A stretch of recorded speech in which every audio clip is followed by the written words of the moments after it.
ഹരേ കൃഷ്ണ. രാമായണത്തിൻ്റെ ഉത്തരകാണ്ഡത്തിലെ കഥകളാണ് നമ്മളിപ്പോൾ പറഞ്ഞുകൊണ്ടിരിക്കുന്നത്. ശൂദ്രനെ വധിച്ചതിനു ശേഷം ശ്രീരാമൻ അയോധ്യയിലേക്ക് ചെന്നു. രാമൻ്റെ കൈകൊണ്ട് ശരീരനാശം വന്ന ആ തപസ്യയ്ക്ക് വൈകുണ്ഠലോകമാണ് ഫലമായി ലഭിച്ചത്. രാമൻ അയോധ്യയിലേക്ക് ചെന്നപ്പോൾ സജീവന്മാരും മിത്രങ്ങളും സഭാംഗങ്ങളും രാമനോടൊപ്പം ഉണ്ടായിരുന്നു. രാമൻ പറഞ്ഞു, മഹാമുനി, അഗസ്ത്യൻ്റെ തപോവനം ദക്ഷിണദേശത്തേക്കാണ്. എല്ലാവർക്കും മഹാമുനിയുടെ ആശ്രമത്തിലേക്ക് പോകാം.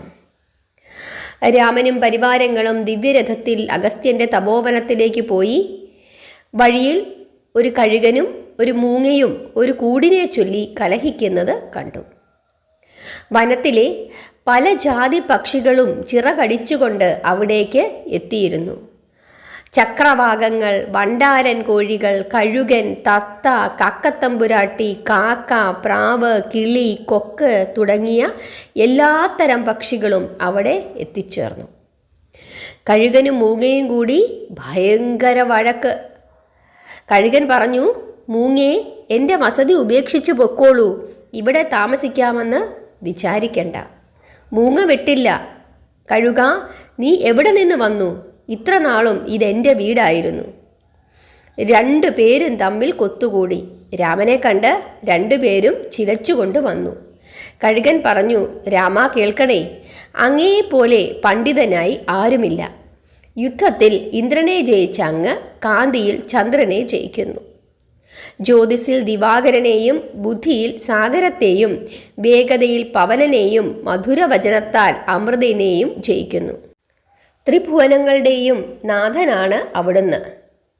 രജോ ഗുണത്താൽ സൃഷ്ടിയും സത്വഗുണത്താൽ പാലനവും തമോ ഗുണത്താൽ സംഹാരവും അങ്ങ് നടത്തുന്നു. ഞാൻ വളരെ കഷ്ടപ്പെട്ടുണ്ടാക്കിയ കൂടാണിത്. മൂങ്ങ ബലമായി ആ കൂട് കയ്യേറിയിരിക്കുന്നു. ഇത് കേട്ട് മൂങ്ങ പറഞ്ഞു, അവിടുന്ന് വിഷ്ണുവിൻ്റെ അവതാരമാണ്. ചന്ദ്രനും സൂര്യനും രാപകലുകളും അവിടുന്ന് തന്നെയാണ്.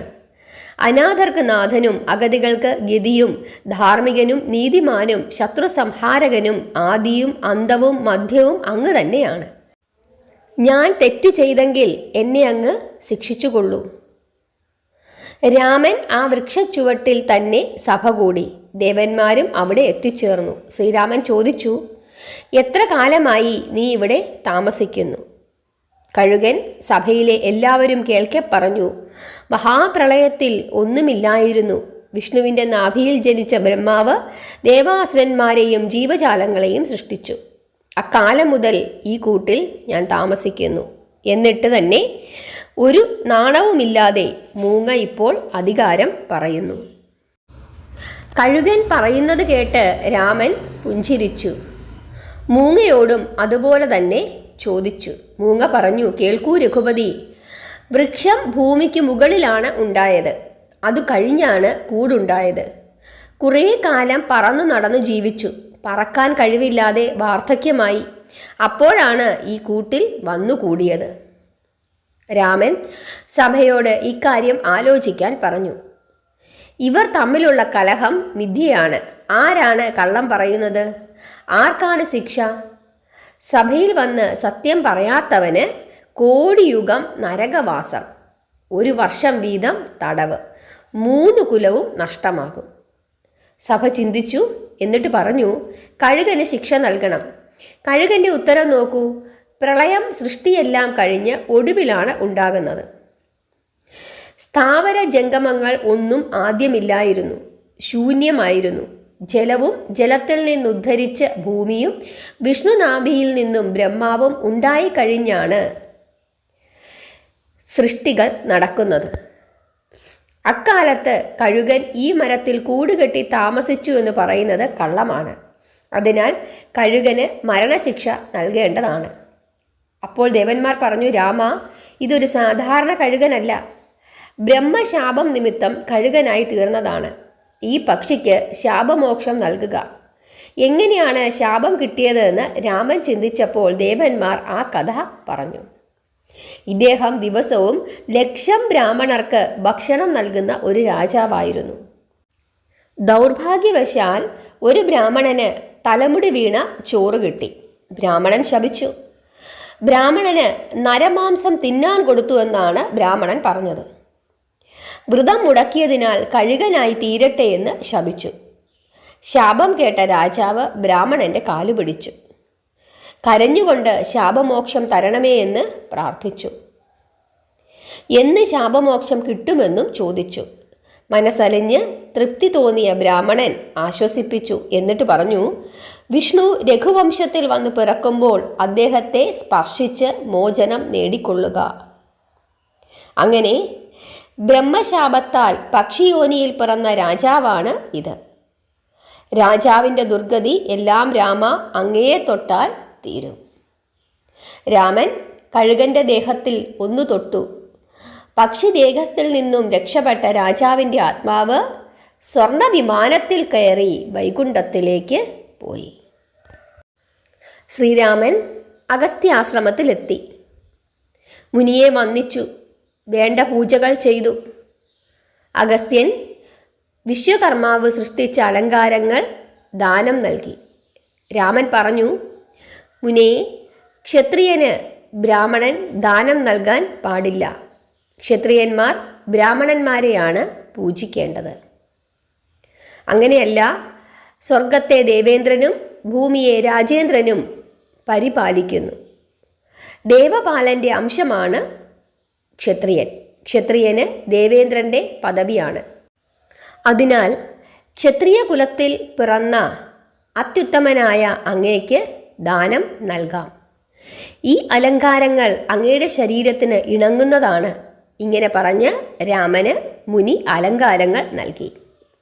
മഹർഷി, ഈ അലങ്കാരങ്ങൾ എവിടെ നിന്നാണ് കിട്ടിയത്? ഇത്തരം അലങ്കാരങ്ങൾ ഭൂമിയിൽ ഇല്ല. മുനി പറഞ്ഞു, കേൾക്കൂ രാമ, ഞാൻ സത്യയുഗത്തിൽ ഏകാന്ത തപസ് അനുഷ്ഠിക്കുകയായിരുന്നു. ഘോരവനം. ഞാൻ അനാഹാരനായി തപസ് ചെയ്യുന്നു. ഒരു സരസിൻ്റെ തീരത്താണ് തപോവനം. ഒരിക്കൽ തടാകത്തിൽ കുളക്കടവിൽ ചെന്നപ്പോൾ ഒരു ശവം, അഴുകിയിട്ടില്ല, അതിമനോഹരം, വിഷ്ണുരൂപം പോലെ സുന്ദരം, ചന്ദ്രകിരണം പോലെ, സൂര്യബിംബം പോലെ ജ്യോതിർമയം, അതിമനോഹരമൂർത്തി. എന്താണ്, ആരാണ് എന്നൊന്നും ചോദിക്കാൻ ആരുമില്ല. ആ ശവത്തെ നോക്കി നിൽക്കുമ്പോൾ ഒരു ദിവ്യൻ അവിടെ വന്നു.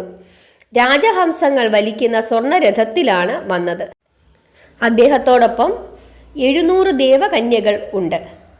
ചിലർ പാടുന്നു, ചിലർ നൃത്തം ചെയ്യുന്നു, ചിലർ ഓടക്കുഴൽ ഊതുന്നു. ദിവ്യപുരുഷന്മാർ വിമാനത്തിൽ നിന്നിറങ്ങി ശവശരീരം എടുത്തു ഭക്ഷിച്ചിട്ട് വിമാനത്തിൽ കയറി പോകാൻ തുടങ്ങി. ഞാൻ തൊഴുകൈയോടെ ചോദിച്ചു, ദേവരഥത്തിൽ കയറി ദിവ്യവേഷത്തോടെ വന്ന് ശവം ഭക്ഷിച്ച ഈ ദിവ്യൻ്റെ കഥ എന്നോടൊന്ന് പറയാമോ? കേൾക്കട്ടെ. ഇതുകേട്ട് ആ ദിവ്യപുരുഷൻ പറഞ്ഞു, ഞാൻ സ്വർഗരാജ്യത്തിൻ്റെ പുത്രനാണ്, ദൈത്യൻ. പിതാവിനോടൊത്ത് രാജ്യം ഭരിക്കുകയായിരുന്നു. പിതാവ് ദിവംഗതനായി. ഞാൻ അനുജനെ രാജ്യഭാരം ഏൽപ്പിച്ചിട്ട് ആഹാരമില്ലാതെ അനേക കാലം തപസ് ചെയ്തു. ശരീരം വെടിഞ്ഞു. ഞാൻ സ്വർഗലോകത്തെത്തി. എന്നിട്ടും വിശപ്പ് സഹിക്കുന്നില്ല. ബ്രഹ്മാവിനോട് ചോദിച്ചു, ഞാൻ തപസ് ചെയ്ത് സ്വർഗം നേടി, എന്നിട്ടും വിശപ്പ് വിടുന്നില്ലല്ലോ. ഇത് കേട്ട് ബ്രഹ്മാവ് പറഞ്ഞു, വിശന്ന് വലഞ്ഞു വരുന്നവർക്ക് അന്നപാനങ്ങൾ കൊടുക്കാത്ത ഒരു ജന്മമായിരുന്നു നിന്റേത്. അതിനാൽ സന്തോഷത്തോടെ ചെന്ന് നിന്റെ തന്നെ ശരീരത്തെ തിന്ന് വിശപ്പടക്കിയിട്ട് തിരിച്ചു പോരുക. പാകം ചെയ്യേണ്ട, വിഴുങ്ങേണ്ട ആ ശരീരം തിന്നുമ്പോൾ വിശപ്പ് മാറിക്കൊള്ളും. ഈ ദുർഗതി എത്ര നാൾ തുടരണമെന്ന് ഞാൻ ബ്രഹ്മാവിനോട് അതീവ ദുഃഖത്തോടെ ചോദിച്ചു. ഈ പാപത്തിൽ നിന്ന് ഞാൻ എങ്ങനെ മോചനം നേടും? ബ്രഹ്മാവ് പാപമോചനത്തിനുള്ള വഴി പറഞ്ഞു തന്നു. അഗസ്ത്യമുനി ഏകനായി കൊടും വേനലിൽ തപസ് ചെയ്യുന്നുണ്ട്. അദ്ദേഹത്തിന് ദാനം നൽകിയാൽ നിന്റെ പാപം തീരും. നീ വളരെക്കാലം തപസ് ചെയ്തു, പക്ഷേ ദാനം ഒട്ടും ചെയ്തില്ല. അതിനാൽ അഗസ്ത്യന് ദാനം നൽകുന്നത് വരെ നിനക്ക് ഈ ദുർഗതി തുടരും. ഇങ്ങനെയാണ് ബ്രഹ്മാവ് എന്നോട് പറഞ്ഞത്. 4 യുഗമായി ഇത് ഞാൻ തുടരുന്നു. ഇന്ന് ഭാഗ്യദിനം, അങ്ങേ കണ്ടല്ലോ. എന്നെ അങ്ങ് രക്ഷിക്കൂ, എനിക്ക് മോചനമാവും. ദിവ്യപുരുഷൻ്റെ സ്തുതിയുടെ ബലത്താൽ ഞാൻ ആ ദാനം സ്വീകരിച്ചു. ദിവ്യപുരുഷൻ ശരീരത്തിലെ അലങ്കാരങ്ങളെല്ലാം ഊരി എനിക്ക് ദാനം ചെയ്തു. ആ ശവശരീരം അപ്രത്യക്ഷമായി. അനാഥർക്ക് നാഥനായ അവിടുന്ന് എൻ്റെ ദാനം സ്വീകരിച്ചാൽ എനിക്കും മുക്തിയായി. അഗസ്ത്യമുനിയുടെ വാക്കുകൾ കേട്ട് ശ്രീരാമൻ പുഞ്ചിരിച്ചു. ഹരേ കൃഷ്ണ. എന്തിനാണ് വാൽമീകി ഈ കഥ നമ്മളോട് പറയുന്നത്? നിങ്ങൾ ഓരോരുത്തരും ഈ കഥ കേട്ട് മനസ്സിരുത്തി ചിന്തിക്കുക. പല ആവർത്തി കേട്ട് എന്തിനാണ് വാൽമീകി ഇത് പറഞ്ഞതെന്ന് നിങ്ങൾ കമൻ്റ് ഇടുക. നിങ്ങൾക്ക് എന്താണ് മനസ്സിലായതെന്ന് എനിക്കുമൊന്ന് മനസ്സിലാകട്ടെ. കഥ കഥയായിട്ടും അതിൽ വാൽമീകി എന്താണ് ഉദ്ദേശിച്ചിരിക്കുന്നതെന്നും മനസ്സിലാക്കി മുമ്പോട്ട് പോകുമ്പോഴാണ് നമ്മുടെ ജീവിതത്തിൽ ഒരുപാട് ഗുണങ്ങൾ ഉണ്ടാകുന്നതും ഈ കഥകൾ കൊണ്ട് നമുക്ക് പ്രയോജനങ്ങൾ ഉണ്ടാകുന്നതും. ഒന്നും ആ വാക്കുകളോ വരികളോ മാത്രം എടുത്തിട്ടല്ല നമ്മൾ മനസ്സിലാക്കേണ്ടത്. ഈ കഥകൾ എഴുതിയിരിക്കുന്നത് നമ്മുടെ കലിയുഗത്തിൽ ഇന്ന് നമ്മൾ ജീവിക്കുന്ന അവസ്ഥയിലല്ല, ഒരുപാട് യുഗങ്ങൾക്ക് മുമ്പിലാണ്. അന്ന് നടന്ന ഉദാഹരണങ്ങൾ പറഞ്ഞുകൊണ്ടായിരിക്കാം വാൽമീകി ഈ വിധം കഥകൾ എഴുതിയത്.